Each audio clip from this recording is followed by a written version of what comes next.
Berlatar di negara Prancis, cerita akan berfokus pada seorang pria bernama Frank yang sedang melakukan pekerjaannya sebagai quality control bangunan tinggi pencakar langit.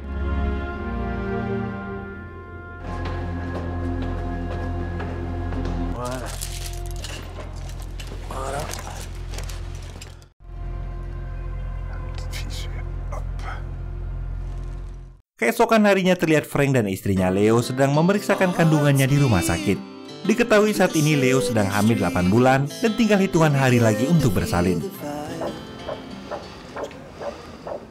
Sepulangnya dari rumah sakit, keduanya kaget melihat apartemennya berantakan, seolah ada orang yang sengaja mengacak-ngacak untuk mencari sesuatu di apartemen mereka.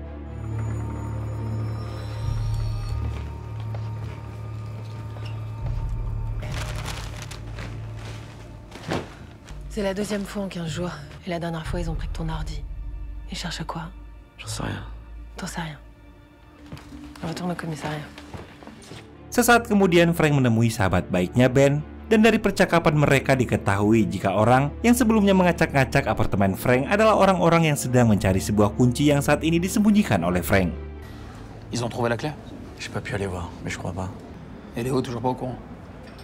À 15 jours de la naissance, là, je me vois pas lui raconter tout ça.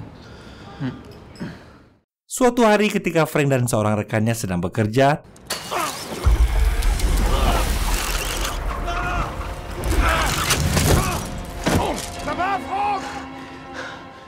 melihat ada seorang mencurigakan tergesa-gesa menuruni gedung, Frank segera turun dan mengejar pria tersebut.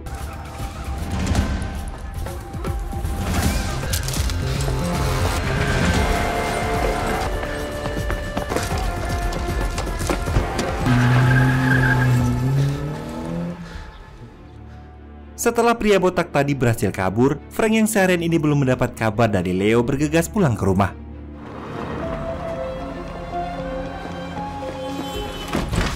Léo! Ça va? Sesampainya di sana, Frank sangat lega melihat keadaan istrinya yang baik-baik saja. Di waktu yang bersamaan terlihat seorang pria berambut putih menaiki mobil jemputan yang telah menunggu. Dalam mobil itu rupanya pria botak yang kabur dari Frank tadi juga ada di sana. Tak lama kemudian pria berambut putih tadi menghabisinya.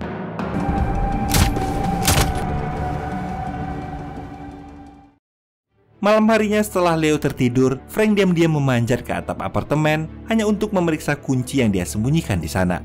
Entah kunci itu berfungsi untuk apa, tapi pada intinya kunci itu sangat berharga dan Frank tak mau kunci ini jatuh ke tangan orang yang salah.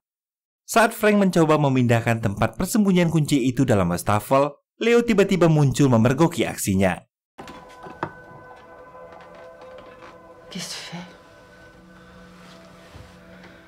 Leo lalu bertanya apa alasan Frank yang sering terlihat gelisah dan lebih memilih bermalam di atap daripada tidur dengannya. Ketika Leo menanyakan apa yang sedang Frank sembunyikan darinya, tiba-tiba terdengar suara ketukan. C'est pas parce que je dis rien que je vois rien. Alors tu m'expliques? Keduanya dikagetkan dengan kedatangan beberapa orang bertopeng yang menerobos masuk ke dalam apartemen mereka.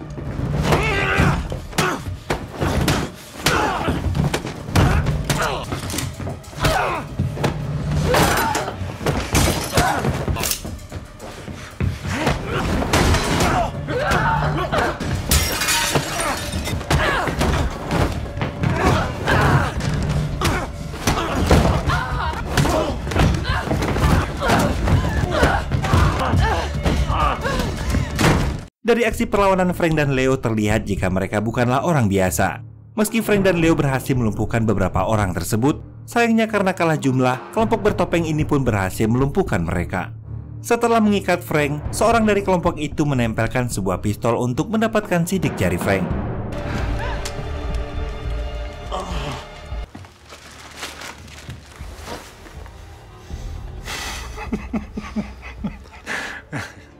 Ternyata orang di balik penyerangan ini adalah pria berambut putih yang tadi menghabisi anak buahnya yang gagal mencelakai Frank di awal film.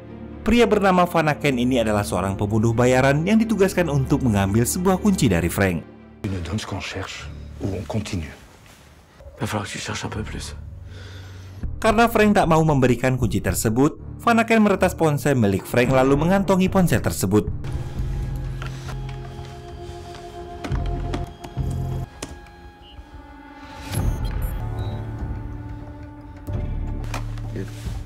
Ton cœur. Sebelum melumpuhkan Frank, Van Aken memerintahkan anak buahnya untuk membius Leo dan membawanya pergi.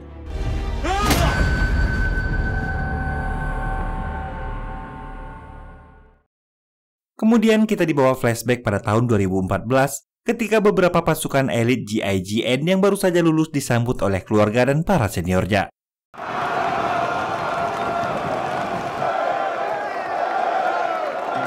Terlihat di antara perwira itu terdapat Frank dan juga Leo yang saat itu belum menjalin hubungan. Dan di sini Frank menjadi salah satu lulusan terbaik pada tahun tersebut. Bravo, Bravo à toi. On en a chié, mais on l'a fait. Faut que je te présente quelqu'un. Attends. Bonjour. Manon, Franck. Franck. Setelah berkenalan dengan istri salah satu teman angkatannya yaitu Nico, Frank dihampiri oleh atasannya yang bernama Astro. Je suis content de te voir parmi nous. Merci beaucoup. On m'a dit que tu avais hérité des talents de grimpeur de ton père. Dia memberikan sebuah lencana dengan tulisan ad vitam di belakangnya, di mana lencana tersebut adalah milik ayahnya Frank semasa masih bertugas. Singkat cerita, 2 tahun kemudian dalam perekrutan pasukan elit GIGN yang baru, kita diperlihatkan Ben yang kini sedang menjalani beberapa tes untuk menjadi seorang anggota perwira seperti Frank.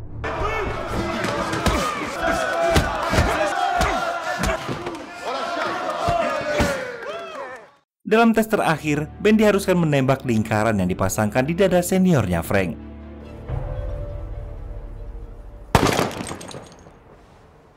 Alhamdulillahnya Ben berhasil menembak tepat sasaran dan menjadikan dirinya sebagai lulusan pasukan elit terbaik pada tahun tersebut. Di malam perayaan kelulusan, Ben yang tak begitu akrab dengan rekan angkatannya terlihat ditemani Leo. Dan memahami status Ben sebagai seorang imigran mungkin membuatnya sulit mendapatkan teman. Melihat Ben yang telah berbaur dengan teman-temannya, Frank mengambil kesempatan itu mendekati Leo sebab khawatir jika Leo malah jatuh cinta pada Ben. Tanpa buang waktu, Frank mengutarakan jika dia menyukai Leo. Bak Gayung bersambut, Leo pun rupanya telah menyukai Frank sejak 2 tahun yang lalu. Dan perbincangan itu pun berakhir di sebuah toilet. Namun sayangnya ketika proses perkembangbiakan itu baru saja akan terjadi, Ben yang mabuk parah dan ingin muntah tiba-tiba muncul di toilet tersebut.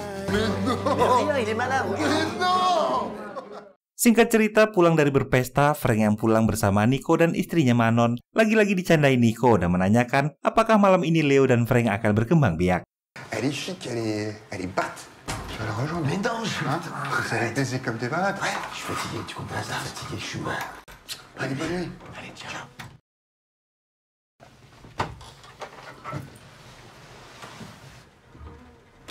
Allez, fils à enfin. Alors, qu'est-ce qu'on fait? On va où? Vous êtes lourd. Hein? Mais vous êtes lourd. On va se promener? Qu'est-ce qu'on fait? Je vais marcher. J'ai marché, j'ai besoin de prendre l'air. Ouais. Laissez-moi tranquille. Putain. Petit coquin.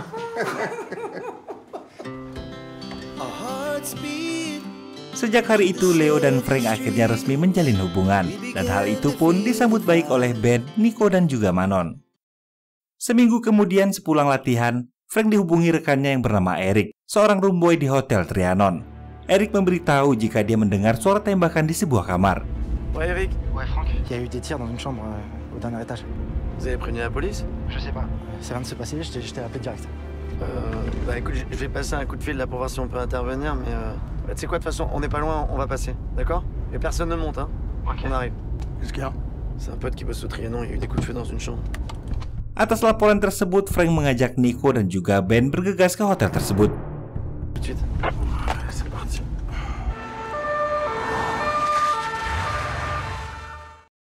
Ça va? Ça va? Il est là, ton directeur? Il est à la réception.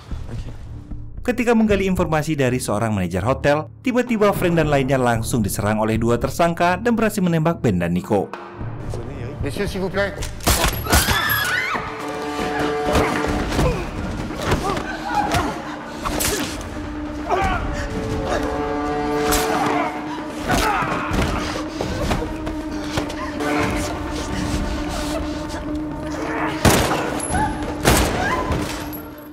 Setelah melumpuhkan kedua pelaku, Frank segera memberi pertolongan pada Nico yang terluka parah.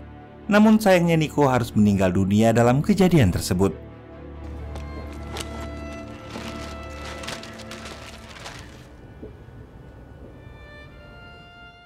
Keesokan harinya, Frank dimarahi habis-habisan oleh atasannya karena telah gegabah bertindak tanpa menunggu perintah. hingga menyebabkan 2 perwira tertembak, bahkan salah satunya meninggal dunia. Atas tindakan Frank tersebut, Astro dengan terpaksa meminta Frank untuk mengundurkan diri dari kesatuan mereka. Tu as trahi ma confiance. Et je dois te demander de quitter le groupe.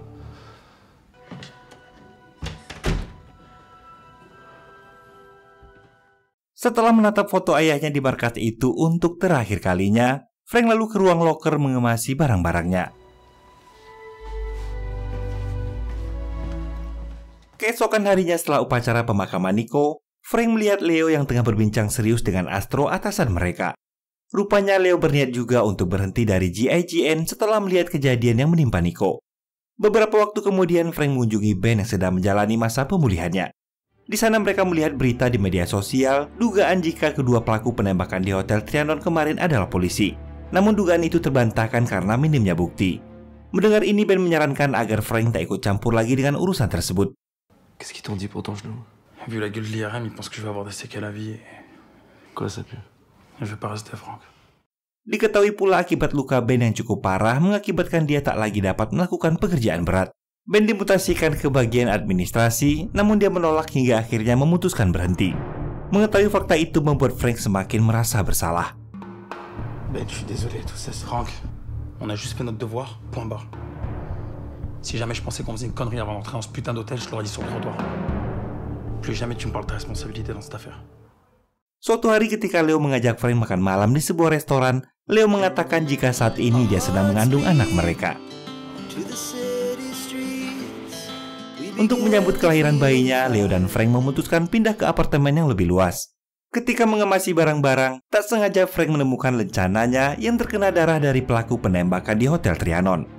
Penasaran dengan identitas pelaku, Frank rupanya telah meminta temannya seorang dokter forensik di kepolisian untuk memeriksa DNA tersebut. Inutile de dire que les 2 types butés dans la chambre doivent pas être des touristes.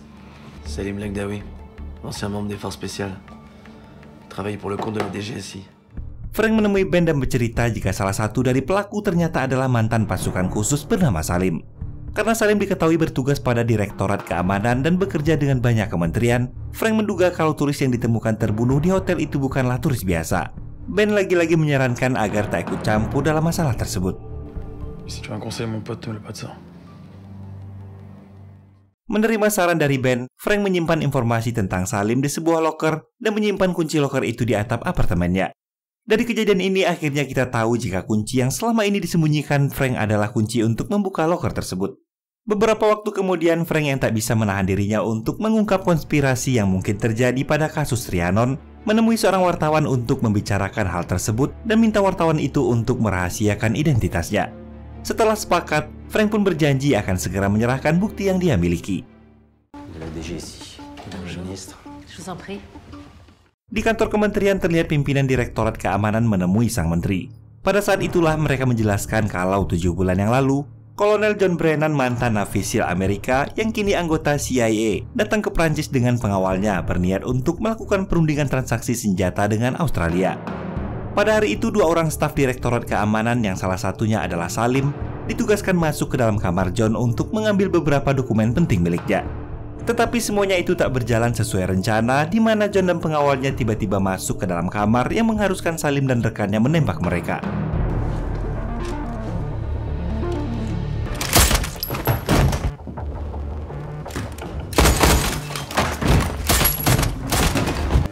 Messieurs, s'il vous plaît.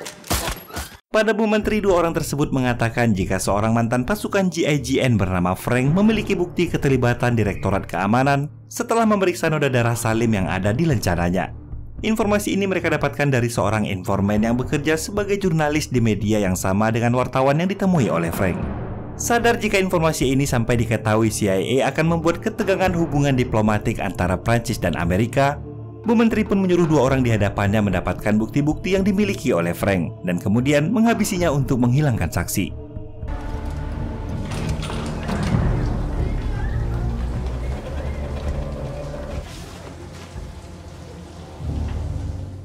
Lalu cerita pun kembali ke awal film setelah Vanaken berhasil menculik Leo.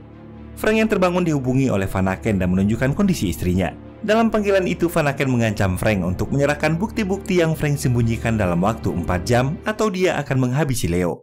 Sebelum panggilan berakhir, Van Aken memperingatkan agar Frank tak melapor pada polisi sebab akan percuma.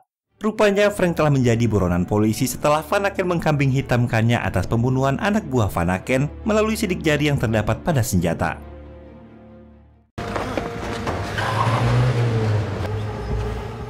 Tak ingin membuang waktu setelah diturunkan di jalanan, Frank membersihkan dirinya lalu segera menuju apartemennya untuk mengambil kunci yang dia sembunyikan di wastafel toilet. Setelah tak jauh dari apartemen, Frank dibuat kaget melihat beberapa polisi telah berjaga di sana.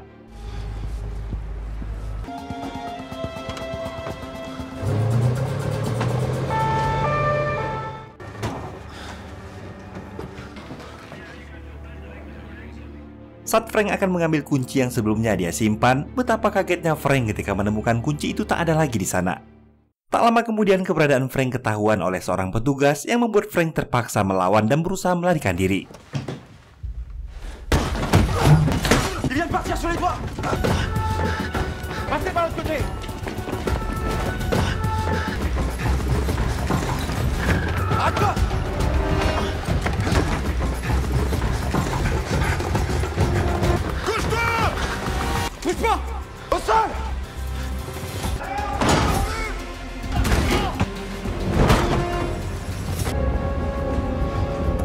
Setelah berhasil kabur dengan mengelabui para polisi, Frank menghampiri Ben di tempat kerjanya dan menceritakan apa yang telah terjadi.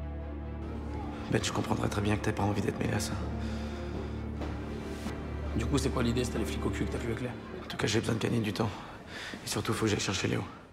Menyadari kunci loker Frank telah hilang sementara dia membutuhkan lencana GIGN dengan bercak darah, akhirnya Ben pun membawa Frank ke rumahnya dan memberikan lencana GIGN miliknya. Frank mengoleskan darahnya sendiri pada lencana tersebut dengan niat untuk menipu kelompok Van Aken demi bisa membebaskan Leo.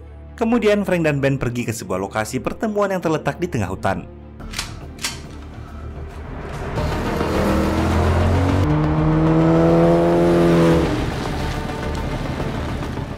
Agar keberadaannya tak diketahui, sebelum sampai di lokasi, Ben sengaja turun dan menyimpan alat pelacak atau GPS pada Frank. Setibanya di markas Van Aken, kedua lengan Frank diikat oleh anak buah Van Aken. Lalu saat bertemu Van Aken, dia mengambil ponselnya, kemudian membawa Frank menemui Leo yang kini berada di tengah hutan.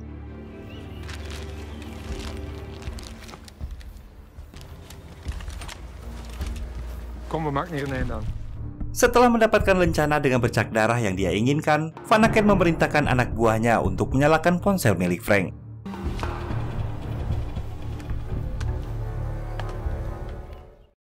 Dan kemudian menyuruh mereka untuk mengirimkan pesan pada semua kontak jika Frank tak menginginkan anak istrinya. Maka dengan begitu seolah-olah Frank telah membunuh Leo sebelum mengakhiri hidupnya. Di tempat lain ternyata kepolisian yang sedang mencari keberadaan Frank juga mendapat notifikasi dari GPS yang aktif di ponsel tersebut. Setelahnya Van Aken meninggalkan tempat itu beserta meninggalkan 3 anak buahnya yang akan jadi eksekutor Frank dan Leo.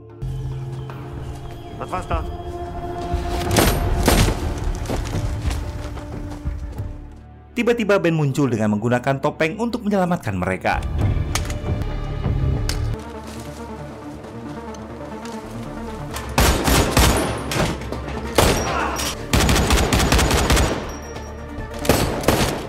Frank, Leo, dan juga Ben berhasil merebut sebuah mobil dan kabur melarikan diri. Terjadilah aksi kejar-kejaran diiringi baku tembak menegangkan hingga membuat Leo terkena tembakan cukup parah di bagian tangannya.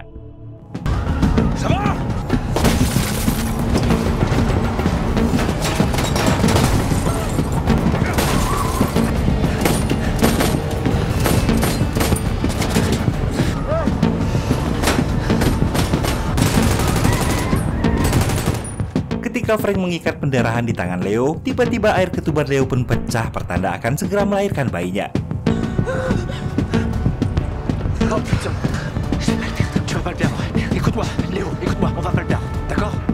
Frank menyuruh Ben untuk membawa Leo ke rumah sakit, kemudian dia melompat dari mobil guna memperlambat pasukan Van Aken yang terus mengejar mereka.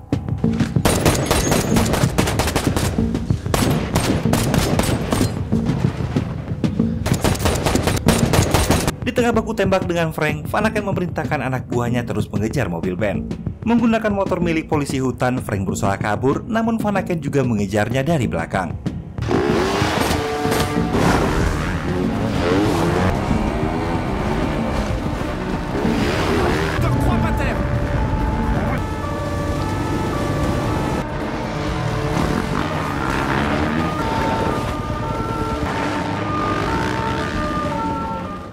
mobil Ben, melihat Leo yang semakin kesakitan, Ben berusaha terus mengajaknya bicara agar tetap sadarkan diri. Sementara itu mobil anak buah Vanaken masih terus mengejarnya dari belakang.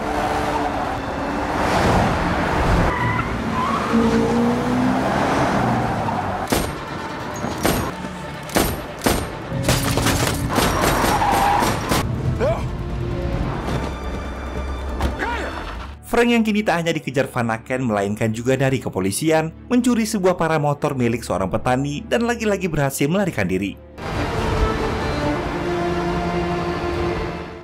Dalam pelariannya di udara, Frank menghubungi Ben menanyakan kondisi istrinya. Terlihat Leo telah sekarat dan tak sadarkan diri. Setelah mengakhiri panggilan, ternyata Ben juga terluka cukup parah di bagian tubuhnya. Mantan atasan Frank dan Ben mendapat panggilan dan diperintahkan untuk menghentikan aksi pelarian mantan anak buahnya tersebut. Astro kemudian mengerahkan pasukannya untuk bergerak.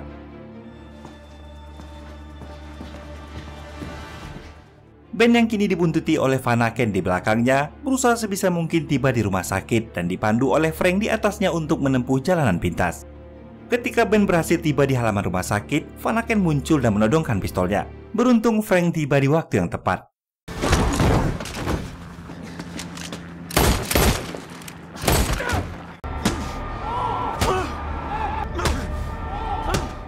Sesaat Frank akan menghabisi Vanaken, tiba-tiba mantan atasannya bersama para pasukan datang mengepung. Tak peduli jika dirinya harus ditembak, Frank masuk ke mobil dan menggendong istrinya yang tengah sekarat masuk ke rumah sakit. Setelah Leo mendapat penanganan dari dokter, Astro pun membawa Frank untuk mempertanggungjawabkan perbuatannya yang diduga telah membunuh anak buah Vanaken.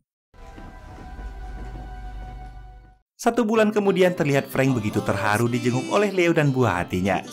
Di sanalah Leo mengatakan kalau sebenarnya kunci yang Frank sembunyikan telah dia amankan saat melawan pasukan Vanaken. Beberapa hari lalu Leo juga telah menyerahkan bukti-bukti tersebut ke pemerintahan. Frank akhirnya dibebaskan dari segala hukuman atas aksinya setelah dinyatakan membela diri. Dan dia juga dinyatakan tak bersalah atas pembunuhan anak buah Vanaken. Di akhir film ketika Frank dan Leo berpelukan, dari kejauhan tampak pula Ben yang telah pulih dan senang melihat kebahagiaan mereka. Dan film pun selesai. Semoga film tadi dapat menjadi hiburan menarik bagi teman-teman. Buat yang belum subrek dulu, biar kalian gak ketinggalan cerita-cerita film menarik lainnya. Akhir kata, saya Romi pamit undur diri. Semoga kita semua selalu diberikan kesehatan dan kelancaran dalam setiap urusannya oleh Allah Subhanahu wa Ta'ala. Assalamualaikum warahmatullahi wabarakatuh. Bye-bye.